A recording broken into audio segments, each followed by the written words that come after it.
Hi friends! ఈరోజు video వచ్చేసి ఈ స్లీవ్ డిజైన్ వచ్చేసి 'కృష్ణ ముకుంద మురారి' సీరియల్‌లో హీరోయిన్ బ్లౌజ్ హ్యాండ్స్ డిజైన్ అండి ఇది. ఇది యెల్లో కలర్‌ది అప్పుడే కుట్టేశాను. ఇవి 2 సిస్టర్స్ అనమాట. ఇద్దరు ఒకేలాగా కుట్టించుకోవాలనుకున్నారు. అంటే నేను ఇంతకుముందు 3 మంత్స్ బ్యాక్ ఒకరికి ఇలాగే స్టిచ్చింగ్ చేసి ఇచ్చాననమాట. నచ్చింది. అందుకని వాళ్ళ సిస్టర్స్ ఇంకో ఇద్దరు కూడా ఇలాగ పంపించారనమాట. ఈ శారీస్ సేమ్ అలాగే కుట్టించుకురమ్మనేసి. చూడండి, నార్మల్‌గా మనం హ్యాండ్స్ పొడవు ఎంత తీసుకుంటామో, హ్యాండ్ డౌన్ ఎంత తీసుకుంటామో అంతే తీసుకోండి. అంటే హ్యాండ్ పొడవు 10 ఇంచీలు 9.5 అండి. ఒక హాఫ్ ఇంచ్ ఎక్స్ట్రా కలిపి 10 ఇంచీలు మార్క్ చేసి తర్వాత 3.5 ఇంచీలు డౌన్ తీసుకున్నాను. ఇక్కడ 2.5 ఇంచుల దగ్గర ఒక మార్క్ వేసేయండి. తర్వాత ఇక్కడ 2.5 ఇంచులకి మార్క్ చేసుకోండి. సరిగ్గా అంటే ఇలా సెంటర్‌లో 2.5 ఇంచులు మార్క్ చేసుకున్న తర్వాత వి షేప్‌లో మార్కింగ్ చేసేసుకోవాలి.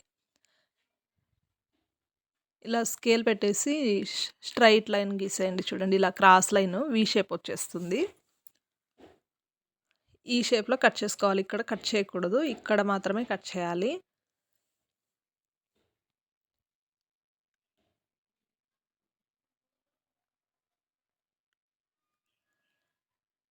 ఇక్కడ ఖర్చు పెట్టుకోండి. ఇది లూజ్ అనమాట, చంక లూజు.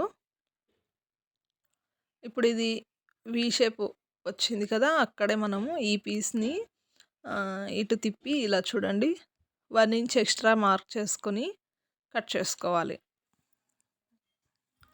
ఇలా 1 ఇంచ్ మార్క్ చేసుకోండి. హాఫ్ ఇంచ్ అయినా పర్లేదు, కానీ క్లాత్ ఉంది కాబట్టి నేను 1 ఇంచ్ తీసుకుంటున్నాను. ఇలా 1 ఇంచ్ మార్క్ చేసిన తర్వాత ఆ మార్కింగ్‌కి ఆనుకొని ఇలాగ క్లాత్ పెట్టేసేయండి. ఈ హ్యాండ్ క్లాత్.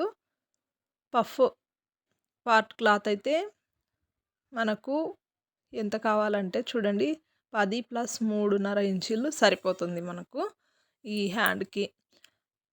ఇలా మార్కింగ్ చేసేసుకోండి. అంటే 10 ఇంచీలు ప్లస్ 3.5 ఇంచీలు తీసుకున్నాను నేనైతే పఫ్. ఇదొచ్చేసి 7 ఇంచీలు 7 పఫ్ అంటే 7 అయితే వస్తాయన్నమాట. 6, 7 వస్తాయి. ఇలాగ మీరు దీన్ని కట్ చేసేయండి ఈ మార్కింగ్ మీదుగా.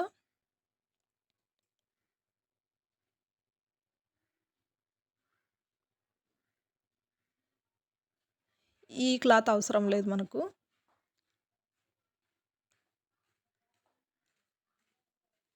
ఇక్కడ మధ్యలో ఒక ఖర్చు పెట్టేసేయాలి.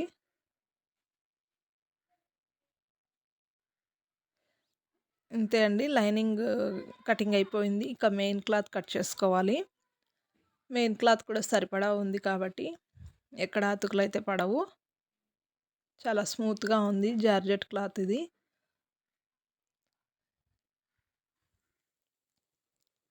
ఇక లైనింగ్‌ని కట్ చేసుకోవడము. ఈ లైనింగ్ వచ్చేసి దీని మీద పరిచి మెయిన్ క్లాత్‌ని ఇలా కట్ చేసుకోవచ్చు. ఒక హాఫ్ ఇంచు ఎక్స్ట్రా వదిలి కట్ చేసుకోండి. ఈ పార్ట్ కట్ చేసాం కదా! ఇక పక్కన పెట్టేసి పఫ్ పఫ్ హ్యాండ్ కదా ఇది. పఫ్ కోసము దీన్ని కట్ చేసుకుంటున్నాను. ఫ్లవర్ డిజైన్ ఉండేది. ఇప్పుడు దీన్ని 2 మడతలు ఫోల్డింగ్ చేసుకోవాలి. ఇలాగా ఫోల్డింగ్ 4 మడతలు అవుతుంది ఇది. ఇప్పుడు ఈ హ్యాండ్ అదే పఫ్ క్లాత్‌ని దీని మీద పెట్టేస్తే కొంచెం తక్కువ వస్తుంది. అది కొంచెం జాయింట్ వేసుకుంటే సరిపోతుందండి. ఇక్కడ చూడండి, ఈ కొస దగ్గర తక్కువ వస్తుంది క్లాత్. అది కొద్దిగా జాయింట్ అయితే వేసేసుకుంటే సరిపోతుంది. ఇంతే. అది జాయింట్ వేసి స్టిచ్చింగ్ చేస్తున్నాను చూడండి. జాయింట్ అయితే వేసాను, అది కనబడదు. స్టిచెస్‌లోకి పోతుంది.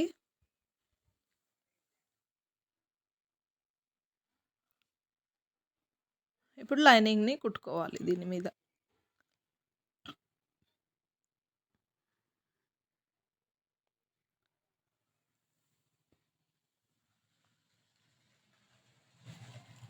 జారే క్లాత్ కాబట్టి కొద్దిగా నిదానంగా కుట్టేస్తే బెటర్ అనమాట. ఎక్కడ కూడా ముడతలు రాకుండా బాగుంటుంది.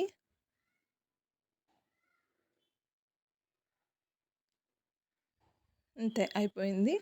ఇప్పుడు ఎక్స్ట్రా ఉండే క్లాత్ దీని చుట్టూరా లైనింగ్ చుట్టూరా ఉండే ఎక్స్ట్రా క్లాత్‌ని కట్ చేస్తున్నాను.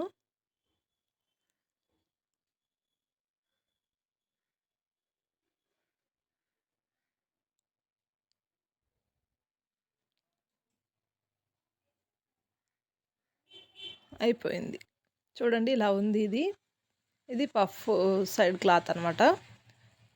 ఇంకొక హ్యాండ్‌ని కూడా ఇలాగే కుట్టేసిన తర్వాత ఒక హ్యాండ్ కుట్టడం మాత్రమే చూపిస్తున్నాను నేను. టైం ఎక్కువగా పడుతుందనేసి. ఇది హ్యాండ్ కింద భాగం అనమాట. అంటే అది పఫ్ స్లీవ్ అది పఫ్ డిజైన్‌కి ఇది చేతుల దగ్గర అనమాట సరిపోతుంది. దీనికొచ్చేసి థ్రెడ్ పైపింగ్ కోసం నేను క్లాత్‌ని రెడీ చేసుకుంటున్నాను. Green colour cloth. ఇది థ్రెడ్ పైపింగ్ చేస్తున్నాను నేను. నార్మల్ పాదంతోనే థ్రెడ్ పైపింగ్ అయితే చేయొచ్చండి. చాలా నీట్‌గా వస్తుంది. మనకు టైం కూడా కలిసొస్తుందనమాట. పాదం మారుస్తూ ఉండే కన్నా ఇలాగా మనము థ్రెడ్ పైపింగ్ చేసేసుకోవచ్చు. పాదం మార్చాల్సిన అవసరం అయితే ఉండదు. ఇప్పుడు దీని మీద పెట్టేసి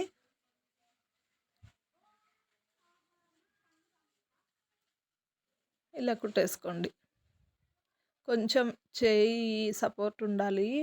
ఇలా ముందుకు లాగుతూ ఉంటే కనుక నీట్‌గా వస్తుంది. లేదంటే కొంచెం అక్కడే స్టిచెస్ పడతాయి. అంతే. చాలా సింపుల్‌గా థ్రెడ్ పైపింగ్ చేసేయొచ్చు. అలాగే వి షేప్ దగ్గర కూడా థ్రెడ్ పైపింగే వస్తుందండి.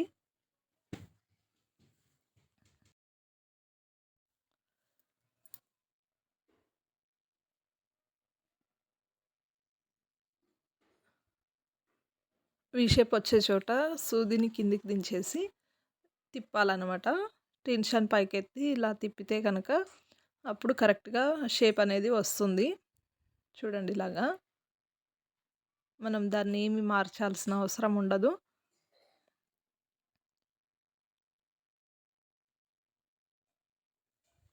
అంతే.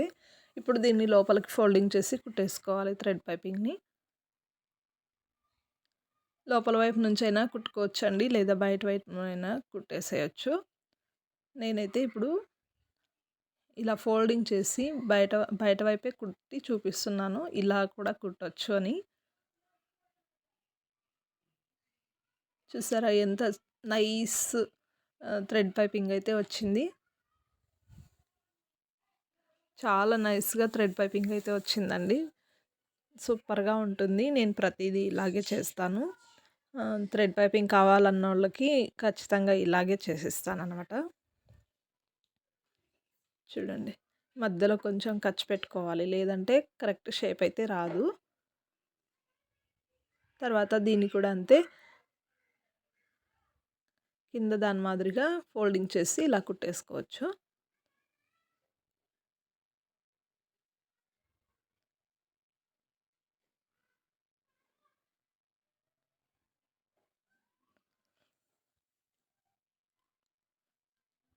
మొత్తం ఇలా కుట్టిన తర్వాత పఫ్ క్లాత్ రెడీ దీనికి జాయింట్ చేసుకోవాలి.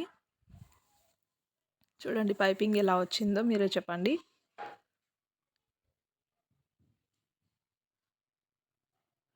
ఇప్పుడు పఫ్ క్లాత్ దీనికి కుట్టేసుకోవాలి.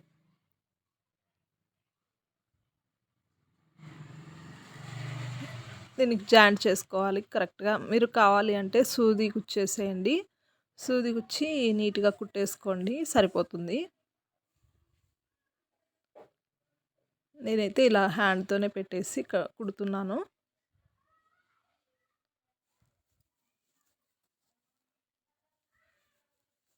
చూడండి ఎంత నీట్‌గా ఉందో. కుడుతూ ఉంటేనే అప్పుడే అర్థమవుతుంది ఫినిషింగు. చూసారు కదా ఎంత బావుందో హ్యాండ్ అయితే. ఈ హెచ్చు తగ్గులు ఏమైనా ఉంటే కట్ చేసేస్తే చూడ్డానికి బావుంటుంది. ఇప్పుడు ఇది కుట్టడం అయిపోయింది కదా! బ్లౌజ్‌కి జాయింట్ చేసుకోవాలి. బ్లౌజ్‌కి ఎలా జాయింట్ చేయాలో చూపిస్తున్నాను చూడండి. ఇలా స్టార్టింగ్ నుంచి కుట్టేసుకోండి. మామూలు హ్యాండ్స్కి అయితే మధ్యలో నుంచి కుడతాం కదా షోల్డర్ మీదుగా, అలా కాకుండా ఇది స్టార్టింగ్ నుంచి కుట్టిన తర్వాత షోల్డర్కి కొద్దిగా దూరంలో ఉన్నప్పుడే ఫ్రిల్స్ పెట్టుకోవాలి. 3 లేదా 2 షోల్డర్కి అవతల పెట్టుకోవాలన్నమాట. అంటే క్లాత్‌ని బట్టి మనం తీసుకున్న పొడవుని బట్టి ఫ్రిల్స్ అయితే వస్తాయి. ఫ్రిల్స్ ఎక్కువగా కావాలి అంటే పొడవు ఎక్కువ తీసుకోండి. 3.5 బదులు ఇంకా మనకు కావాల్సినంత తీసుకుంటే ఎక్కువ ఫ్రిల్స్ వస్తాయి.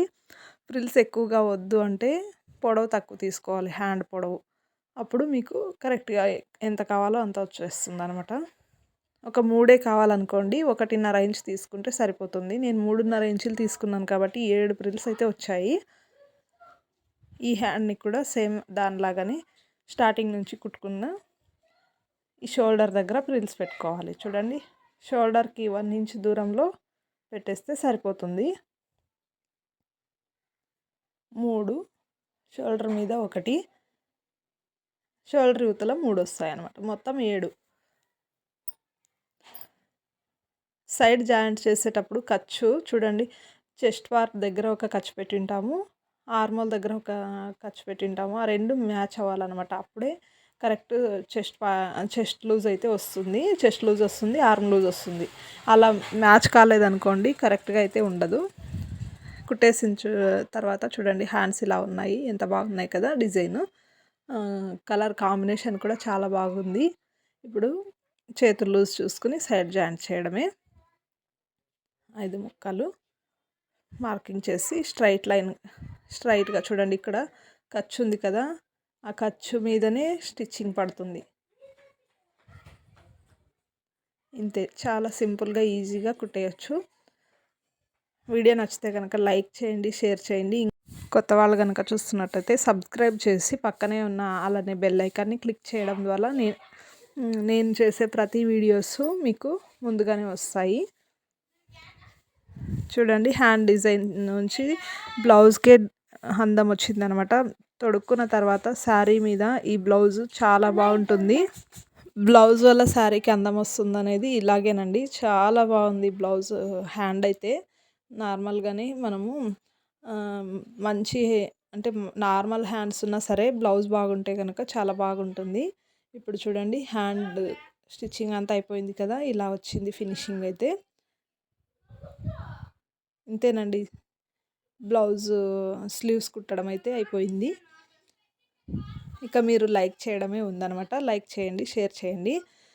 నేను ఇంతకుముందు ఈ బ్లౌజ్ కన్నా ముందు ఈ బ్లౌజ్ ఎల్లో బ్లౌజ్ కుట్టాను. ఈ 2 సిస్టర్స్ అనమాట. ముందే చెప్పాను కదా వీడియోలో. అలాగా ఇంకో మంచి వీడియోతో మీ ముందుంటాను. బాయ్.